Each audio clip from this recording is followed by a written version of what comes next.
The sun rose slowly over the sleepy village, golden and soft at first, like the hand of a mother brushing hair from a child's brow. But by midday, the light would be harsh, glaring, bouncing off stones and whitewashed walls until everything shimmered with exhaustion. The air was already heavy, syrupy with the scent of warm hay and distant cooking fires. Summer had come, not with celebration, but with a quiet knowing it would be a hard season. In a tiny cottage just beyond the market lane, a woman named Leora stirred from her straw mattress. Her shift clung to her back, damp with sweat, even though the day had barely begun. She stretched slowly, her joints creaking like the old beams overhead. Outside, the chickens had begun their soft clucking, scratching the dusty earth for seeds that were harder and harder to find. The well in the square had been low for weeks, and neighbors whispered about dried-up springs and thirsty livestock. Stepped onto the floor, which was warm already from the sun pressing through the shutters. Her feet moved quietly across the packed earth, passing the bundle of herbs drying by the hearth and the stone basin where water once stood cool. She tied her headscarf without a mirror, knowing the routine by heart, and stepped out into the open, bright morning. The road in front of her house was already alive with the sounds of carts and hooves, of merchants calling greetings they didn't mean. Summer brought travelers, but not always the kind one hoped for. Dust rose behind every step, clinging to skirts, to throats, to lashes. Even the bees, usually drunk on nectar, moved sluggishly from flower to flower, wings glinting like glass in the sun. She made her way toward the square, where a long line had formed at the well. Faces were shaded by kerchiefs and linen caps, each person holding a clay jug or wooden bucket. The air smelled of sweat, dried lavender, and worry. Old Tom, the well-keeper, stood nearby, wiping his brow with a grimy cloth. Only a trickle left, he murmured as she approached. Might run dry before the week's out.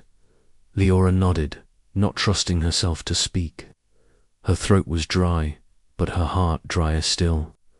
This wasn't the first hard summer, nor would it be the last. A few children ran through the square, barefoot and flushed, their laughter short and sharp in the heat. They dodged between skirts and shouted about finding a frog in the barley field. A frog was a good sign if water still pooled in shaded corners. Then maybe, just maybe, the earth had not fully given up its secrets. By mid-morning, Leora's arms ached from carrying buckets, and her linen dress clung to her legs. She paused beneath the shade of an old linden tree, its leaves whispering softly. It was one of the last green things in the village. The fields were browning too soon, grain stalks struggling to ripen under a sun that gave no rest. She remembered the stories. Her grandmother told of summers so hot even the bees refused to fly, of fires breaking out in bread ovens and spreading like wind. Of the time they had to dig a new well in the chapel yard, hoping for a miracle. But her grandmother had also spoken of resilience, of cool root cellars and barley cakes, of singing to keep one's spirits high. Leora hummed an old tune as she walked back toward the edge of the village. The sound seemed to hang in the heat, soft and warbling, like a bird hiding in the hedgerow. A neighbor passed, nodded, and joined in with a quiet harmony. For a moment, the summer did not feel quite so heavy. Back in her cottage, she set down the buckets and poured what little water she had into the basin. She dipped her hands in and pressed the moisture to her face, sighing deeply. There was still enough for bread, and enough to soak a strip of cloth to cool her neck. It was small comfort, but comfort all the same. Outside, the bells of the monastery rang, marking midday. The heat, now full and roaring, wrapped around the village like a cloak. The roads smoked gently, the wells whispered of emptiness, and the fields shimmered with thirst. But in the quiet places in kitchens and shade, in songs and stories, life persisted. And so the summer began. The path to the village market curled like a ribbon across sun-baked earth, worn smooth by cartwheels and the soles of many shoes. Leora walked it slowly, a basket on her hip, and her breath already shortened by the midday heat. Crickets chattered in the golden grass, their songs steady and endless, as though they too had accepted that summer would take its time to pass. The market was not bustling. It pulsed softly like a dream, filled with murmurs and drifting scents, sweat and old wood. Linen canopies strained against their poles, bleached nearly white by weeks of sun. Beneath them, traders sat fanning themselves with palm fronds or folded parchment, eyes squinting beneath wide hats. Leora passed by a spice merchant, his wares spread across a faded cloth cloves, mustard seeds, dried marjoram curling like miniature scrolls. The smells were sharp and dizzying in the heat, yet comforting in their familiarity. He offered her a nod, but did not speak. It was too hot for pleasantries. She paused at the bread stall. The loaves were smaller this season, with darker crusts from the hotter ovens and grain that hadn't ripened fully. Still, she took one, paying with a small coin that had once belonged to her mother.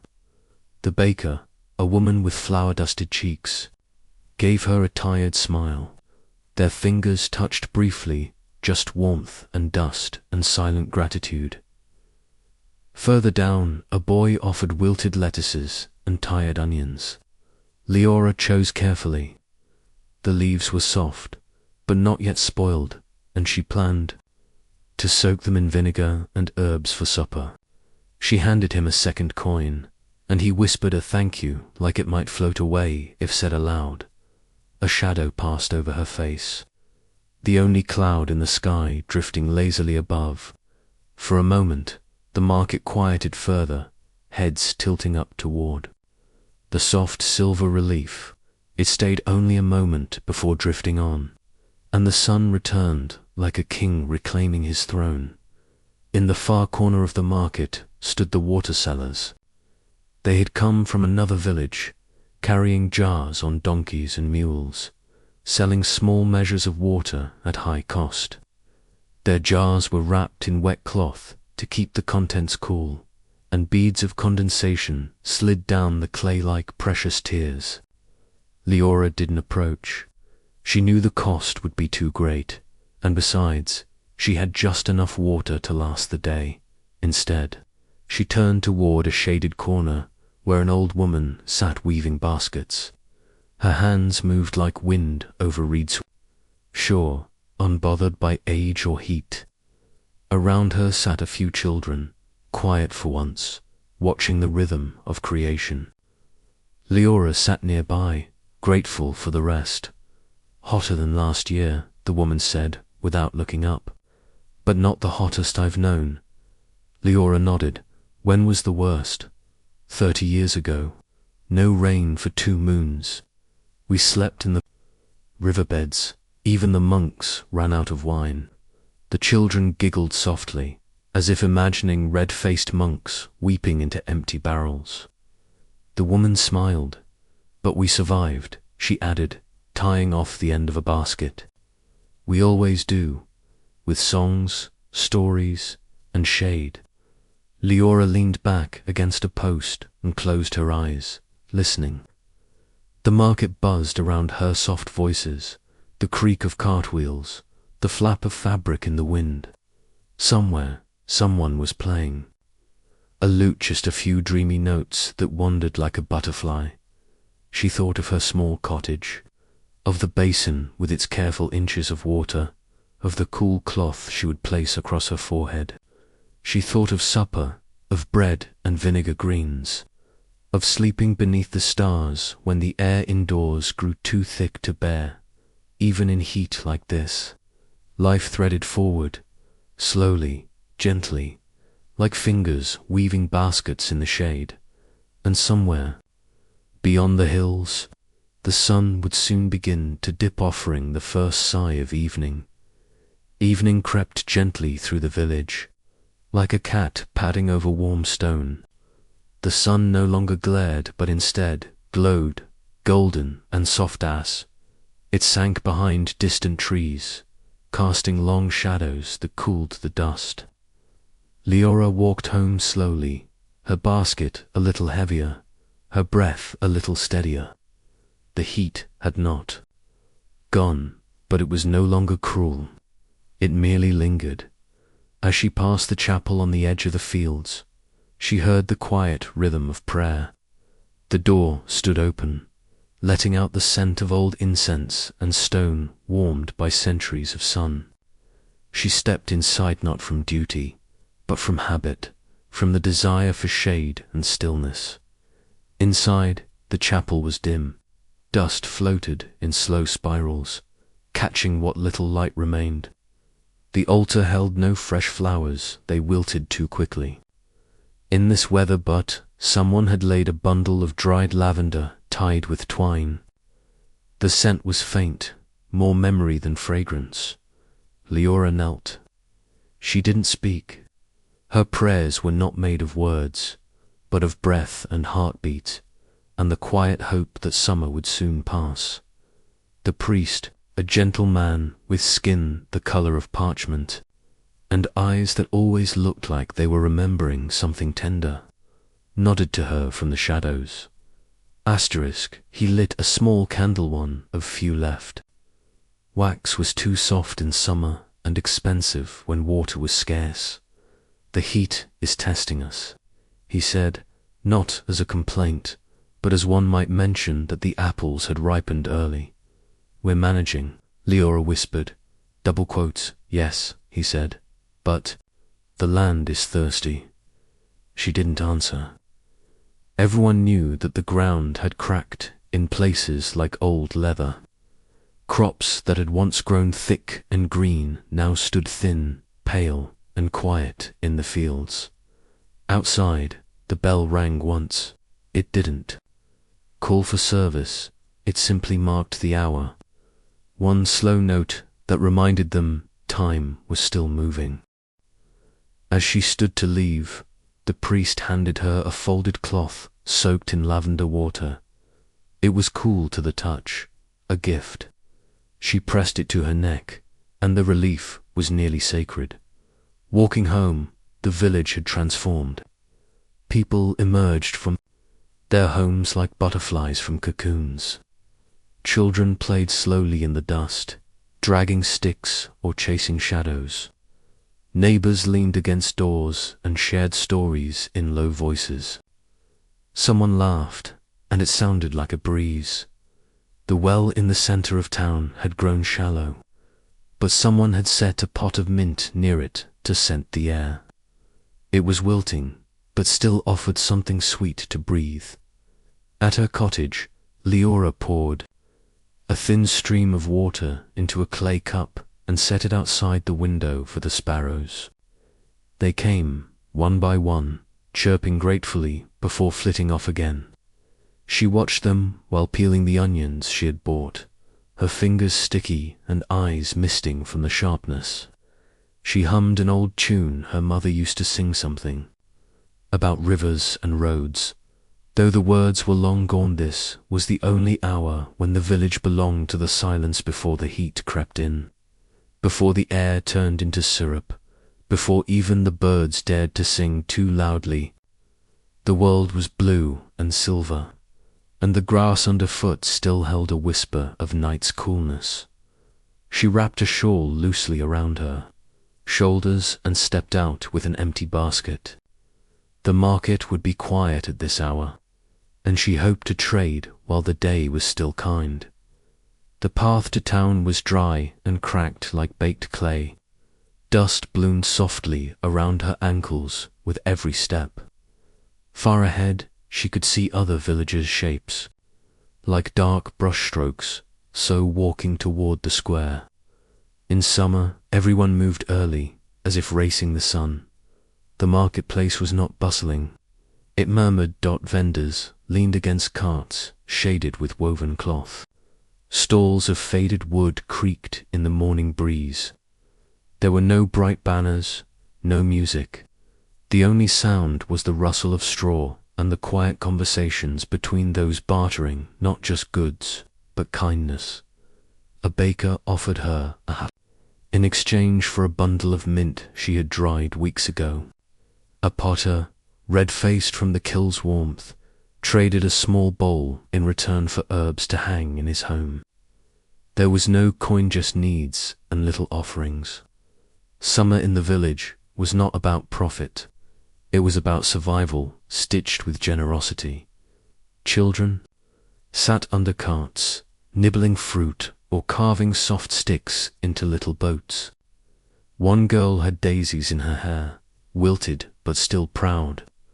Leora gave her a plum pit and told her to plant it beside the well. The child nodded solemnly, like it was a secret mission. She paused at the stall of the old candle maker. His table, once rich with waxes in every scent and shade, now held just a few pale tapers, sagging slightly from the heat. "No bees," he said, shaking his head. "They're hiding from the sun." Leora offered a ribbon from her basket, blue, like the edge of dawn. He smiled and handed her the smallest candle, shaped like a rosebud. "Light it when you feel the air pressing too heavily," he said. She nodded, touching the tiny candle to her heart. By the time she left, the sun had lifted into the sky like a slow golden weight. The shadows grew shorter, and the market began to empty. People disappearing into doorways like ghosts fleeing daylight. On the way home, she passed the old woman who lived in the hollow near the edge of the village. The woman sat in the shade of a crooked tree, her fingers stringing beads made of seeds and bone. "Have you seen the sky today?" she asked, without looking up. "Yes," Leora answered. "It's the kind of blue that remembers oceans." They shared a smile, and then silence. Back home, Leora poured the day's water into a clay jug and hung a damp cloth in the window to cool the breeze. She placed the candle in the center of her table, but did not light it yet. The day had more warmth to give. She set her basket down and sat by the window, letting the morning pass, slowly watching the heat begin to rise from the ground in waves, like spirits lifting from the earth. The village did not fear the summer. It endured it quietly, together, and though the air shimmered and the sun beat down like a silent drum, there was always a space inside the silence where something soft remained. That night, supper was quiet. Just bread, greens, and a bit of pickled plum. She ate slowly, watching the sky turn from orange to lavender, then blue. Stars blinked open, soft and slow. She lay on her cot, a damp cloth across her forehead, and listened to the stillness. Somewhere, an owl called somewhere else. The wind moved through dry trees, like fingers over harpstrings, and in that still, soft dark, the weight of the sun slipped away for a few precious hours. The church bell had not rung in days, not because there was no need for prayer, but because the thick iron had grown too hot to touch by midday, and the rope, once soft and strong, had frayed from dryness and disuse. Still, each day at noon, villagers looked toward the tower, half expecting a sound. The bell tower stood above the village like an old sentinel, its stones pale with sun bleaching. At its base, a patch of shade lingered, narrow, cool, and coveted. It had become a gathering place of sorts, not for noise or gossip, but for quiet companionship, Liora, often stopped there with her clay jug of water wrapped in a damp cloth. She sat beside Merritt, the cobbler, who spent most afternoons mending soles by feel more than sight, his old eyes blinking slowly under the brim of his white hat. The two rarely spoke. In the heat, words dried on the tongue before they reached the air, but every now and then Leora would pass him a cool plum, and he would nod without looking up, grateful. Today, a little boy sat with them, drawing invisible maps in the dust with a crooked stick. His shirt was damp around the collar, and his feet were bare and dusty. Leora offered him a small cup of water, and he took it as if it were a treasure from a story. Above them, swallows darted through the sky in quick, playful arcs. Their shadows flickered across the cobblestones like spilled ink. Even in the heat, life fluttered. A girl named Anselma brought a lute today, cradling it carefully in a cloth bag. She didn't play it, just ran her fingers along the strings in silence, letting them hum like insects in tall grass. Music, even imagined, was a bomb dot. As the sun climbed higher, the village seemed to hold its breath. No one worked during these hours.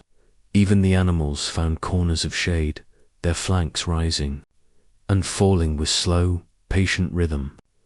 Chickens sat beneath overturned baskets, and goats rested beneath the ruined edges of the old walls. Leora watched a cat pad softly across the stones and slip, beneath a wooden bench without a sound. Everything alive moved like a whisper. Someone left a bowl of well water at the edge of the tower's shadow. An offering, perhaps, or a kindness too small to speak of. Above them the bell remained still, but the tower groaned faintly as the heat expanded its joints. An old stone sigh, deep and distant. A soft wind stirred at last, bringing with it the scent of rosemary and dry earth. It moved through the group like a blessing, lifting stray hairs in the corner of Leora's sleeve. No one moved, but everyone felt it. Eventually, the sun tipped just past its highest point, and the edge of the shade shifted. One by one, the villagers stood, brushed dust from their clothes, and returned to their homes like petals folding inward at dusk. Leora lingered a little longer, her back against the warm stone. Her jug was nearly empty, and her basket held only the little rose-shaped candle from days before. She traced a finger along its soft wax and closed her eyes. Tomorrow, they said, would be even hotter, but today the shade had been enough. The sun had not yet risen, but the earth was already warm. A thin line of figures stretched across the horizon like ants on a cracked loaf of bread travellers, pilgrims, merchants, and wanderers. They moved slowly, their shadows still long, their footsteps muffled in the dry dust in the village. Leora watched them pass from behind the wooden slats of the bakery's shuttered window. She had risen early, before the sky turned blue, hoping to catch the scent of yeast and rising dough. But the ovens hadn't been lit in 3 days. No fire dared dance in this heat unless it meant to destroy. She stepped outside, her sandals thin against the stones. The silence was strange. No birdsong, no bleating of sheep. Even the bells on the goats' harnesses had been removed to stop their clinking. The travellers walked slowly, heads covered with scarves, mouths wrapped in cloths soaked with mint or vinegar. Some carried bundles wrapped in wool, while others dragged carts made of bone and branch. Children rode in the crooks of their parents' arms, their cheeks flushed, their eyes wide. They looked neither left nor right, only forward. They followed a dusty trail that curled around the village well, which now held only echoes. Leora had drawn from it that morning, and the rope had groaned. The bucket had come up almost dry, leaving streaks of clay on its wooden rim. The old priest, Brother Aldrich, stood at the roadside beneath the shadow of a broken archway. He offered a bowl of barley water to anyone who paused, though few did. Some pilgrims dipped their fingers in and touched them to their brows. Others left tokens: a copper bead, a sprig of dried thyme, a frayed ribbon. Leora joined him, offering a cup of water to a boy with dust on his eyelashes. He took it silently, nodded, and moved on. There was no room for chatter in the heat. Even kindness came quiet. Brother Aldrich told her these travelers had come from the burned cities to the west, places where the rivers had dried to memory and the fields were black glass. They were seeking cooler lands, or maybe just shade that didn't vanish by noon. There are always those who walk, he said, voice barely above a whisper, even when the sun is cruel. Leora thought of her rose-shaped candle tucked in her basket, of how its petals softened in the warmth. She thought of the stories her mother used to tell of summers when the rivers sang and the wheat grew high enough to touch a child's chin. She'd never seen that, only heard Dot as the last of the pilgrims passed. A woman paused at the edge of the road. Her dress was made of layers linen over wool, far too heavy for the season. But she bore no sweat, no sign of suffering. Her eyes met Leora's for a brief, shining moment, and she reached into her satchel and pulled out a single pair, golden, unbruised. Whole, she placed it in Leora's hand with fingers like feathers, then disappeared into the shimmering line of the walking. Later that evening, Leora would slice the pair into quarters. She would give one to the baker's youngest, one to the priest, one to a passing shepherd boy who sang even in silence, and she would save the last piece for herself, but not yet. For now, she simply held it, its skin cool, its scent sweet as memory, and in the stillness, beneath the breathless sky, the village listened to the last echoes of footsteps fading into dust. The town square stood quiet, its flags drooping like wilted petals, its wooden stalls abandoned beneath a sky painted in molten hues. It had been meant for laughter, for music, for dancing feet and clapping hands. This was the week of the Midsummer Festival, once the heartbeat of the village, but this year the drums were silent. Leora stepped across the square slowly, her woven basket light and nearly empty. Around her, colourful garlands hung limp from beams and poles, dry marigolds and sage, their scent faded under the weight of the sun. The stalls still bore signs: honey cakes, braided ribbons, fortunes read by candlelight, but their counters were bare. Their keepers had not come. The air smelled of dried wheat and old cloth. Even the sparrows refused to sing. She reached the centre of the square, where a great table had been set the week before. It stretched from the well to the chapel doors, meant to host the village's shared feast. Now it was covered in dust and silent wishes. Clay cups lay overturned, and a single piece of bread had hardened to stone. She remembered last year the smell of sweet milk, roasted plums, and elderflower cordial. She remembered how the children had worn crowns of thyme and basil, and how her cousin had danced barefoot on the flagstones, her laughter echoing between the buildings. But that was before the heat had taken the barley fields, before the bees disappeared, before water had to be rationed by spoonfuls.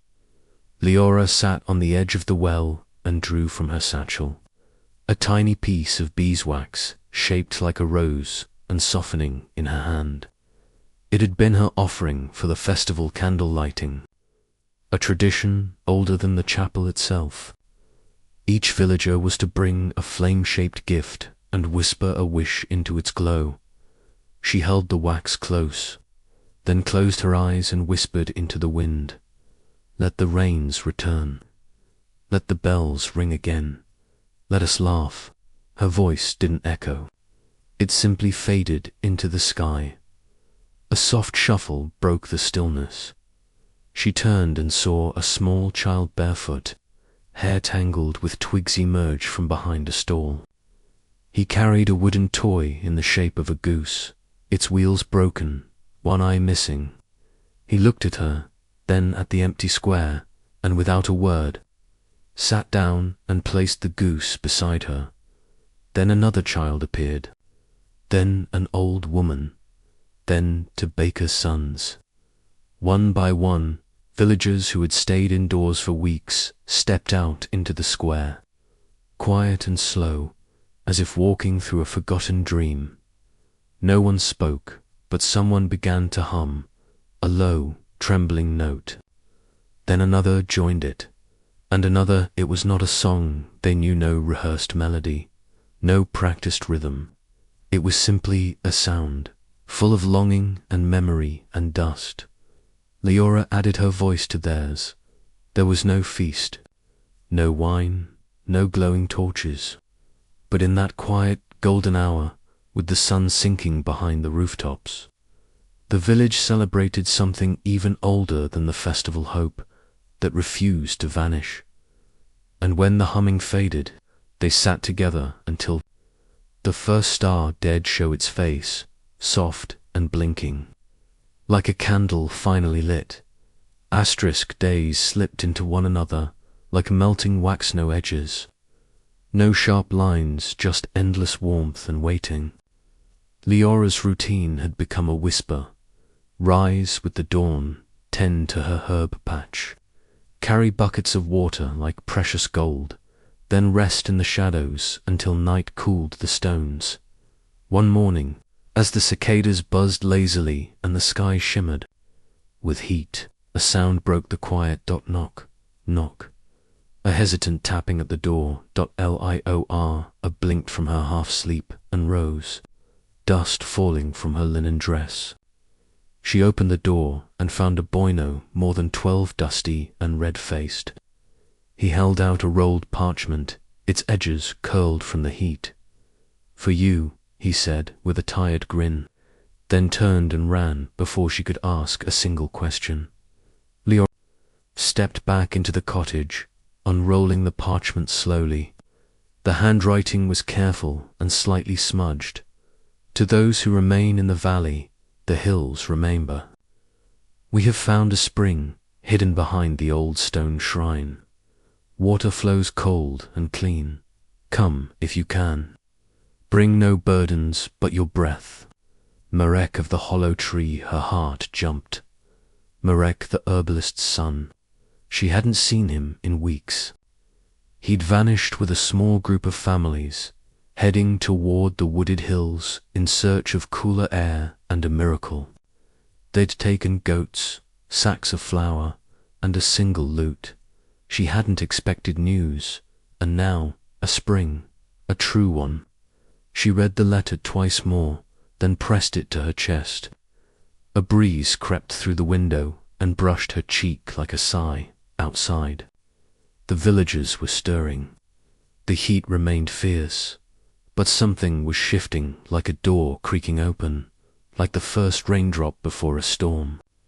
She found herself walking faster than she had in days. Parchment clutched tight in her hand. Toward the village square by the well stood Thomas, the candle maker, with sweat on his brow and soot on his hands. She held out the letter. From the hills others gathered, farmers, weavers, the baker's wife with her baby tied to her back. Leora read the letter aloud, her voice trembling. No one cheered, no one danced, but they looked at one another as if the sun had blinked. "Cold and clean," she repeated. "The hills remember." By nightfall, a plan was forming, quietly, respectfully. No demands, no panic. Only questions passed between neighbors. How far is it? Who will guide the children? What will we carry? And beneath every question, the same decision was settling like dew. They would try. Leora returned to her home beneath the moon's pale glow. She lit a small oil lamp, placed the letter beside it, and opened her satchel. Into it she packed her smallest kettle, a folded cloth painted with lavender, a charm made of cedar wood, carved with a symbol of safe travel, 3 dried figs, and a single strand of silver thread, once tied around her wrist for good luck. She did not sleep that night. Instead, she sat by the door and watched the stars shift over the rooftops. The hills were waiting, and somewhere beyond the cracked fields and burning roads, a spring sang quietly in the dark. Asterisk, they gathered under the withering willow tree as the sun fell low, painting the sky in honey and rose. Leora stood among them, her satchel slung over one shoulder, her hands loose at her sides. Around her, 30 souls had chosen to follow the letters, call some young, some old, all quiet, no horses, no wagons, only what could be carried in hands or slung across backs. The village elder, a woman named Britha, who hadn't left the square in years, pressed a hand to Leora's cheek. You walk with the hopes of those who cannot. Leora nodded, swallowing the stone that had formed. In her throat will bring news and water. As dusk fell, the first foot met the dirt path that once led to a hunting trail, long overgrown. The wind carried the scent of dry grass and distant smoke. Somewhere far behind them, the last of the coals in the baker's oven were cooling. They walked, each footstep seemed to echo more loudly than the last. They moved slowly, barefoot or in worn leather shoes, watching for loose stones. Children clung to their mother's skirts. A boy named Eli carried a hollow gourd on his back, carved with the shape of a bird. It rattled faintly with every step. No one spoke. Only the cicadas filled the silence. A dry, endless song that mirrored the heat still clinging to the earth. After a time, Leora felt the air change. The road curved around a bend where the trees leaned inward like old men sharing secrets. Shadows pooled beneath them. Then, one by one, the stars began to blink open above. An hour passed. Then, too, they stopped at a clearing where a flat stone sat like an altar, half swallowed by grass. Someone spread a cloth and laid out hard bread and dried fruits. Water was passed sparingly from earthen jars, each sip a treasure. Leora sat on the edge of the group, staring upward. The moon was thinner, silver thread pulled across velvet. She remembered walking through these woods as a girl, picking thyme and listening for foxes. But the land had changed. The soil was cracked now. The birds had grown silent, and yet tonight the trees whispered again. Eli crawled over beside her, rubbing sleep from his eyes. Is it true, the water in the hills? She met his gaze. It is what the letter says. Letters don't lie, he said with the confidence of children. She smiled. No, they carry truth, even when written with tired hands. The others had begun to lie back on blankets or stretch out near their belongings. Someone hummed an old tone, just a few notes. It floated like mist between the branches. Leora pulled the letter from her satchel and read it once more by lamplight. Bring no burdens but your breath. She folded it and placed it beneath her head as a pillow. Tomorrow the hills would rise before them. Tomorrow they would find if the spring still sang. But tonight, beneath the sheltering arms of forgotten trees, they slept like petals folded at night, full soft, silent, and waiting for the morning's bloom. Asterisk, the morning arrived without fanfare. No rooster crowed, No bells rang, just the soft stirring of breath as the sun peeled back the darkness. Dew had gathered on grass, but even that shimmered faintly, as if the land were still too weary to glisten. Leora rose slowly, her joints stiff, her hair tangled with sleep. Around her, the others stirred too quiet. Slow-moving figures in the first light of day, they shared dried pears and the last crumbs of nut bread. Water was taken in sips, small and reverent, and then, once more, the group pressed forward into the rising hills. The path narrowed. Dust clung to their feet and calves like a second skin. Birds remained absent, only the rustling of wind-blown. Grass offered comfort, yet above them the sky blazed with bluer deep and brilliant dome, unmarred by clouds. A holy kind of silence settled as they climbed. Hours passed at midday. They reached an old stone marker half sunk into the earth and worn smooth by centuries of sun and storm.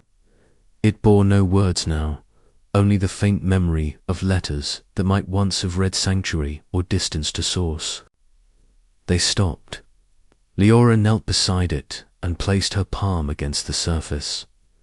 It was warm, alive, somehow, like memory itself resting under the sun. Behind her, the others dropped their packs. They needed shade. Rest. A woman named Miri pulled out.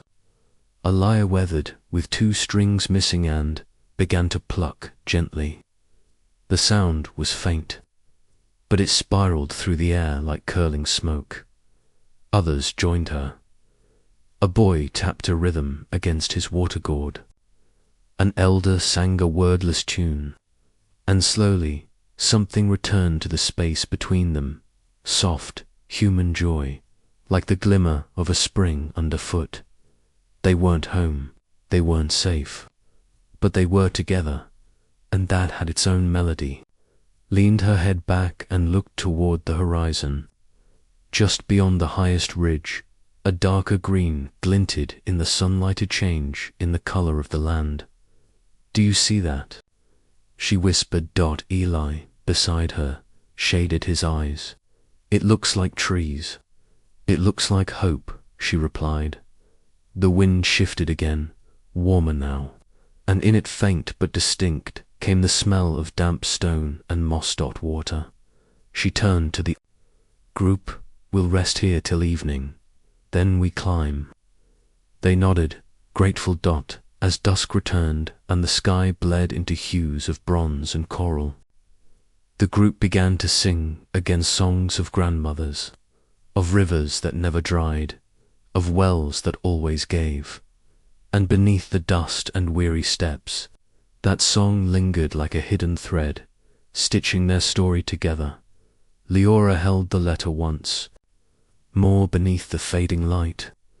The ink had begun to blur, the parchment curled with sweat and time, but the words still breathed. When you forget the way, let the ground remember for you. She pressed it to her heart. The ground was remembering, now, and they were listening. The moon rose soft and round that evening, casting a silver hush over the weary group as they made their way up the final ridge. Each step was slow, deliberate, like walking through syrup, but something pulled them onward. Invisible thread of scent, sound, and faith. Leora led with a lantern held low. Its flame barely flickered in the still night air. They crested the ridge as the stars unfolded above, and there, below them, was the orchard. At first it seemed like a mirage, rows of ancient trees stretching out, their trunks twisted like old hands, their leaves thick and dark, and under them the soft glint of damp grass. Mist curled around the roots. The scent of fruit overripe and wild rose like a lullaby. A murmur of awe passed through the travelers. Is this? Eli began. Yes, Leora whispered. It's real. The orchard was not marked on maps. It existed more in stories than geography. Some said the monks had planted it long ago and left it to the mercy of wind and prayer. Others believed it had always been there, fed by springs too deep to dry. They entered the grove in silence. The trees seemed to part for them. The grass underfoot was soft, cool, no thorns, no dust, only quiet and the sound of fruit dropping gently to the earth. Children reached up for plums and pears, and even the elders wept as they tasted sweetness again. Leora did not eat at first. She walked through the rows, her fingertips brushing bark. The orchard whispered to her, not with words, but with a feeling of welcome, of relief, of ancient dreaming memory. She came upon a tree unlike the other staller, older, its bark white with age and moonlight. At its base a spring trickled, quiet and clear. She knelt and touched the water. It was cold, alive. She drank. It tasted of stone, root, and the first rain of childhood. Behind her, the others had found soft places to sleep. Someone was singing again, a slow, humming sound that rose and fell like breath. Eli joined her at the spring.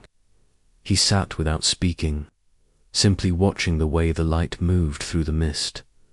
"I thought we wouldn't make it," he said finally. "We did," Leora replied. "But what now?" Leora didn't answer right away. She looked at the spring, at the orchard, and at the stars beyond. "This is not the end," she said. "But here, we remember what rest feels like, what sweetness is. So when we walk again, we carry this in us." Eli nodded. The spring gurgled softly, like laughter heard from far away.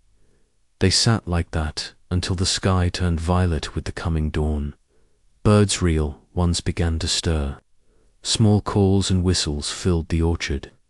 A fox padded through the mist and vanished into shadow. Somewhere a bell rang, faint and far. Leora stood and looked toward the east. "We sleep today," she said. "Tomorrow we walk again, but tonight," Eli added, "we dream." Morning came, not with blazing light, but a soft bloom of gold that settled over the orchard like silk. The leaves shimmered with dew. Children stirred beneath cloaks of moss and woven linen. And somewhere beyond the trees, a rooster crowed a voice that belonged to no village and every village at once. Leora woke slowly, as though rising from the very roots of the earth. She sat beneath the white-barked tree, where the spring still whispered beside her. A dream had followed her from sleep, a dream of rain, not falling from the sky, but rising from the ground, from memory, from long-lost wells of hope. The others were beginning to wake. Faces that once carried exhaustion now held softness. Their limbs, still sore, moved with more grace. The orchard had given them something the desert could not just rest, but renewal. Eli approached with a bundle of herbs and ripe figs. He smiled as he handed them to her. "We could stay," he said gently. "We could," she nodded.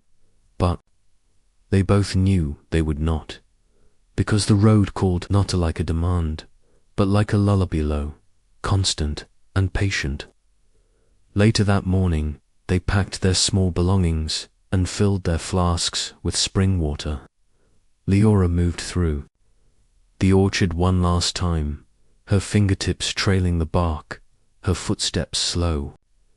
The trees whispered again, not farewell, but blessing. At the edge of the orchard, they paused. The road ahead was the same one they had followed before, but the heat had shifted. There were still cracks in the earth, still scorched hills, but now thin clouds drifted above like the sails of ancient ships. And beyond the horizon, the scent of wet stone lingered in the wind. They walked, not as survivors now, but as carriers of something sacred in orchards. Hush, a spring's song, a taste of sweetness in the season of fire. Leora carried her lantern, though the day was bright, not for light, but as a symbol, memory of nights where shadows had tried to consume them and failed. A child began to hum. Someone else joined, then another. The sound floated along the road, warm and strange and alive. They reached a small plateau by midday. From there, they could see the trail unwinding like thread through the hills, and in the farthest distance, green, barely visible, perhaps not real at all. But it was enough. Eli shaded his eyes. Do you think it's truly there? I don't know, Leora said, but we are, and sometimes that is enough. The heat would return. The sun would rise high again. But in their hearts, something had shifted. In their dreams, the orchard would bloom again and again, reminding them that even in the most brutal summers, there are places where wells still whisper, where fruit still falls, and where ancient roots remember the rain. And so, the road bent, the wind rose, and they walked on.